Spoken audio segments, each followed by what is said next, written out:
श्री परशुराम जी महाराज का आगमन हुआ। जितने राजा अभी तक बोल रहे थे, परशुराम जी महाराज को देखते ही सबके मुंह खुले के खुले रह गए। क्यों? परशुराम जी महाराज के उस रौद्र रूप को देखकर सबका हृदय कांप गया। श्री परशुराम जी महाराज हाथ में फरसा लिए जनक जी की सभा में पहुंचे और जनक जी से कहा, हे जनक, कहो क्या कारण है, ये ऐसी भीड़ भाड़ क्यों है, ये अभी शोर सा कैसा था, वीरों में छेड़छाड़ क्यों है?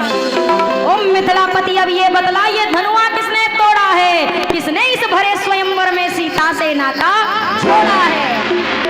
जनक, ये यहाँ पर क्षत्रियों की सभा कैसी एकत्रित हुई है, ये इतनी भीड़ क्यों लगी है?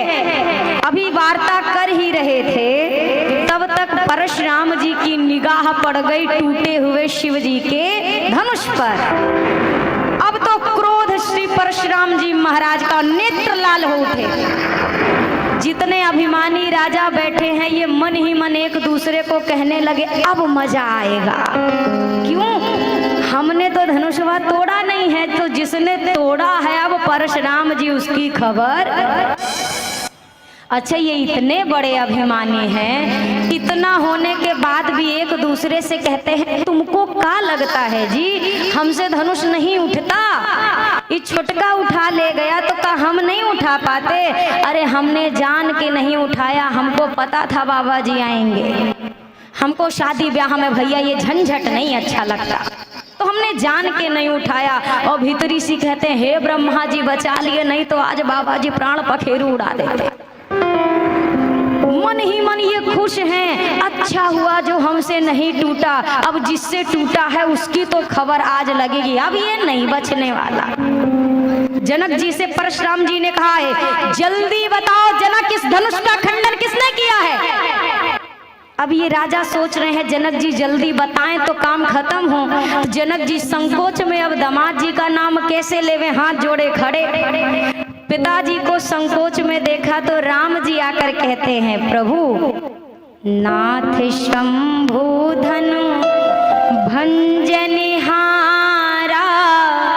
होई को एक दास तुम्हारा। प्रभु, शिव धनुष तोड़ने वाला भी कोई शिव का प्यारा ही होगा, जिसने हो ऐसा काम किया, कोई दास तुम्हारा ही होगा, आपका ही कोई दास होगा। अब परशुराम जी महाराज ने कहा, दास दासता करता है, सेवक सेवा करता है, ऐसा कार्य नहीं करता, ये शत्रुता का कार्य है। परशुराम जी ने आगे कहा, जिसने ये धनुष तोड़ा है वह खुद ब खुद अलग हो जाए पूरी सभा से। ये राजा महाराजा बैठे बैठे सोच रहे हैं, ये राजकुमार सीधा सीधा काहे नहीं बताता है कि हमने तोड़ा है, का दासवास का चक्कर लगा रखा है। दूसरे राजा ने कहा, तो ऐसा करो, तुम जाके क्यों नहीं बता देते हो कि इसने तोड़ा है? परशुराम जी कह रहे हैं, जिसने धनुषवा तोड़ा है या तो वो खुद बाहर आ जाए, और नहीं तो उस एक के चक्कर में नत मारे जाई हैं सब राजा, ये जितने बैठे हैं सब मरेंगे। अब ये बेचारे राजा सोच रहे हैं, भगवान एक तो धनुषवा नहीं टूटा, बेइज्जती भैया मरे जा रहे, सो अलग फ्री फंड में। राजा ने कहा, ऐसा करो, तुम जाके परशुराम जी से कह दो, महाराज हमने नहीं तोड़ा, इसने तोड़ा है। राजा ने कहा, अगर उठ के गया ना परशुराम जी, अभी तो का पता जिसने तोड़ा है उसको बादी में मारेंगे, हम लोगों को पहले मारेंगे कि जब वो तोड़ रहा था तो तुम क्या कर रहे थे। अब ये सब थर थर कांप रहे, हे विधाता आज तो आप ही प्राण बचाओ। एक दूसरे से कहते हैं, देखो भैया, अगर हम आज मर गए तो हमारे घर पे खबर पहुंचा देना। श्री परशुराम जी महाराज के बढ़े हुए रोष को देखकर यहाँ लक्ष्मण भैया ने कहा, भैया आप इतना बढ़िया बोल रहे हैं और बाबा जी का क्रोध शांत ही नहीं हो रहा है, आपकी आज्ञा होवे तो बाबा जी से दो दो बतिया हम बतिया लें। अब राम जी को पीछे किया, लक्ष्मण जी आगे आए। अब आप एक बात बताओ, कोई क्रोध से सांसें ले रहा हो, क्रोध से, और आप उसके सामने जाके मुस्कुराओ, सामने वाले का क्या होगा? और क्रोध बढ़े। अब लखनलाल मुस्कुराते हुए पहुंचे। हाँ महाराज बताइए। परशुराम जी ने कहा, ये कौन मूर्ख बालक है, मैं क्रोध में हूँ, ये मुस्कुरा रहा है। लक्ष्मण जी ने कहा, एक बात बताइए, हमने बचपन में इतनी सारी धनुही तोड़ी, आप पहले कभी नहीं दिखाई दिए हमको, आज कैसे चले आए? परशुराम जी ने कहा, रे नृप बालक कालवश, तू काल के वश हो रहा है, तू अपने वचन को विचार के नहीं बोल रहा है। शिव धनुष की तुलना तू साधारण धनुष से करता है। लक्ष्मण जी ने कहा, महाराज धनु ही हो चाहे धनुहा, सब प्राण ही लेते हैं, एक को जीवन नहीं देते हैं, तो हमारे लिए तो सब बराबर। और आप इतनी देर से कह रहे हैं तोड़ दिया तोड़ दिया, तो तोड़ा कहाँ है? छुअत टूट रघुपति ही ना दोषु। भैया तो देखने बस गए थे, ऐसे छुआ टूट गया। अरे वो बाहर से चमचमा रहा था, भीतर से खोखला हो चुका था वो।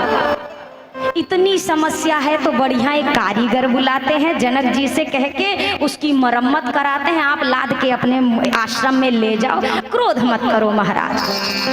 परशुराम जी ने जब ये वचन सुने, विचार करने लगे, ये कैसा बालक है, मेरे सन्मुख ऐसे बोल रहा है। विश्वामित्र जी से कहा, विश्वामित्र अपने शिष्य को समझा लो, वरना आज ये मृत्यु के मुख में जाएगा, इसको मेरे नेत्र से ओझल करो।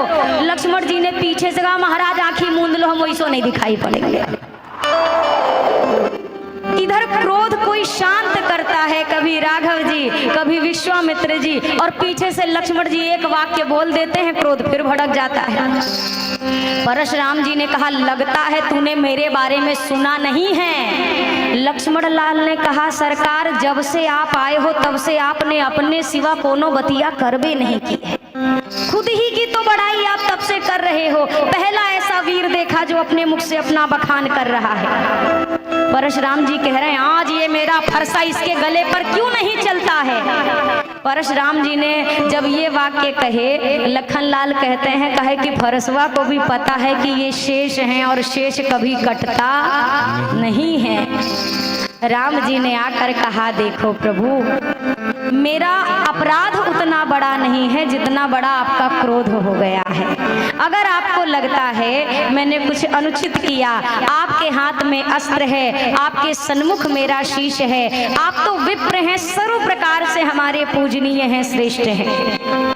राम जी के गूढ़ तत्वों को, शब्दों को जब सुना, परशुराम जी ने सोच में पड़ गए, क्या सच में विधाता आ चुका है, परात्पर ब्रह्म ही है ये मेरे जो सामने खड़े हैं। परशुराम जी महाराज ने अपने कंधे से धनुष उतारा, राम जी को देना चाहा, देत चाप आप ही चली गयऊ। राम जी के करों में जैसे वह धनुष गया, लक्ष्मण जी हाथ जोड़ के कह रहे, भैया छोड़ दीजिए, तुरंत छोड़िए इस धनुष को। राम जी ने कहा, क्यों? बोला, अभी एक धनुष का मुकदमा फाइनल नहीं हुआ है, अभी वो जो टूटा, कैसे टूटा, किसने तोड़ा, ये चल रहा है, आपने दूसरा धनुष हाथ में उठा लिया सरकार। राम जी मुस्कुराए, जैसे प्रत्यंचारोपण किया। परशुराम जी समझ गए ये साक्षात परात्पर ब्रह्म है। दोनों भैया से क्षमा याचना करते हुए परशुराम जी अपने आश्रम को गए और